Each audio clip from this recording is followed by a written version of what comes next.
Welcome back to This Day Live, the Sunday talk show here on the Arise News channel. With me, I still have Professor Bola Akintenawa, Director General, Bolitech Center for International Diplomacy and Strategic Studies, Professor David Awurawo, Professor of International Relations and Strategic Studies at the University of Lagos, and Chike Ogia, former Commissioner for Information Data State and currently Managing Director of Mark Foley Limited.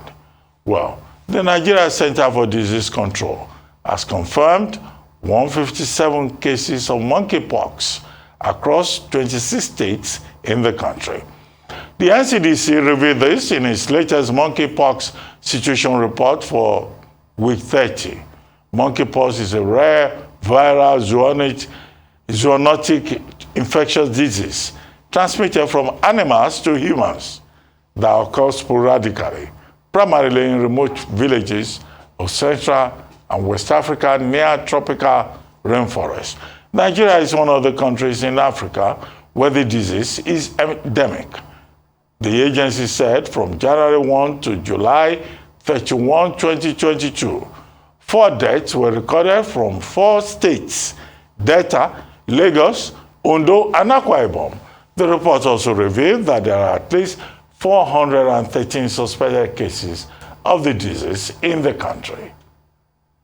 Joining us now for an update on the monkeypox situation in Nigeria, the impact of containment measures being put in place, and recommendations for a more effective set of protocols.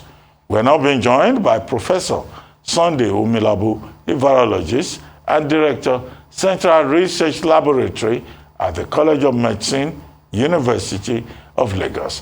Professor Omilabu, welcome to the program, and thank you very much for joining us. Thank you, Dr. Abati. It's a pleasure to join this evening. Professor Omilabu. Okay, from COVID-19, now monkeypox. How serious is the situation? Are we safe? Because you see, if you look around Nigeria, everybody is relaxed. That COVID-19, as they say in Yoruba, has carried its load and disappeared. But it looks like COVID is still hanging around, and now we're told there's monkeypox. What is this monkeypox? How bad is our situation? Thank you very much once again for the invitation. Yeah, like you rightly said, monkeypox is another virus, and it's transmitted by animals to humans. And of course, the name suggests that it's from animal to human. Monkeypox, from monkey, where the first detected the virus in Copenhagen in 1959. And of course, we learned that the monkeys were imported into Copenhagen, into their laboratory. And that's how they stumbled on it, and hence the name monkeypox. So it's a zoonotic disease, for short. And of course, just as we had the COVID-19, which is also caused by a coronavirus, an RNA virus, this monkeypox is different. This is a DNA carrying virus. And of course, if you're looking at the severity, it is not as deadlier as COVID-19. But it is very scary when you see those that are affected. They come up with lesions all over their body. So that's what makes the difference. And then, of course, if we should worry, yes, we need to worry, because majority of people, especially those aged below 50, they don't have any opportunity of taking a smallpox vaccine, which has been shown to cross-protect against this monkeypox. So those that above 60 are the ones enjoying it because they all had a shot of the smallpox vaccine. Okay. So, yeah. So the virus usually comes with mild infection when we compare to COVID-19. Okay, Prof. The Nigeria Center for Disease Control, the NCDC, has reported, okay, about 157 cases and all of that.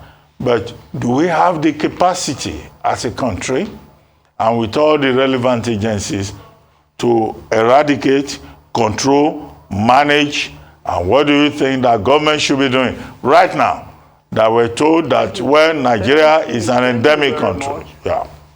Thank you very much. We have the capacity, thanks to those gadgets that were put in place during COVID. So we have the laboratory for prompt detection.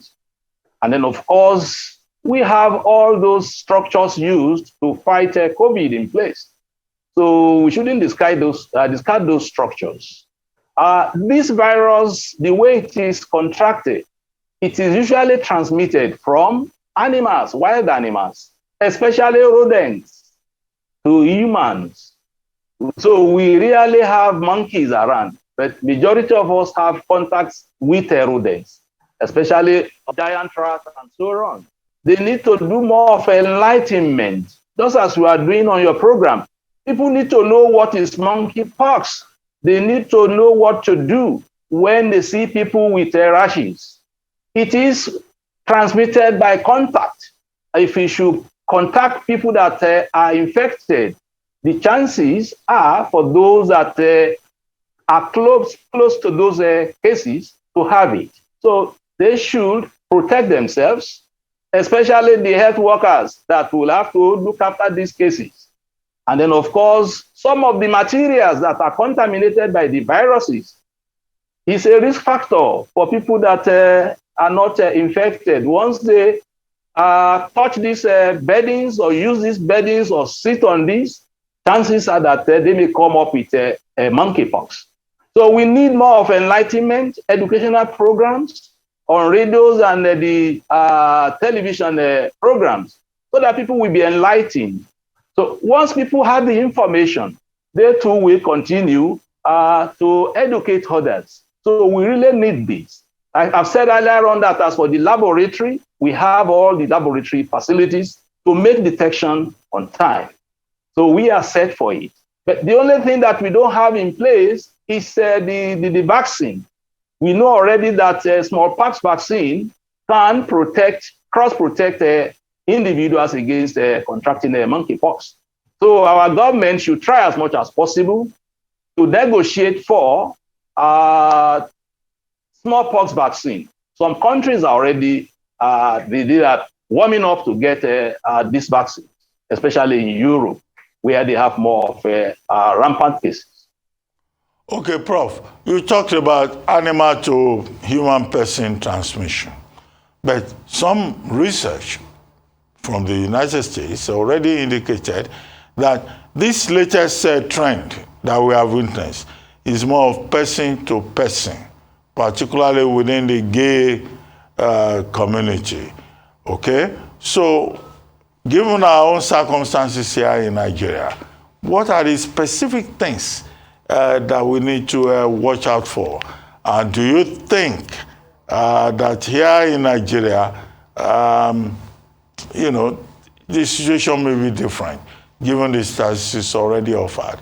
And how do you link this with the COVID-19 situation in which we found ourselves previously? Thank you very much. Thank you very much. We know originally it's animal-human transmission. That's the first case. But we can have human-to-human transmission when the virus now gets into the urban setting. So in the developed countries, it's the urban settings where they're having a human-to-human transmission.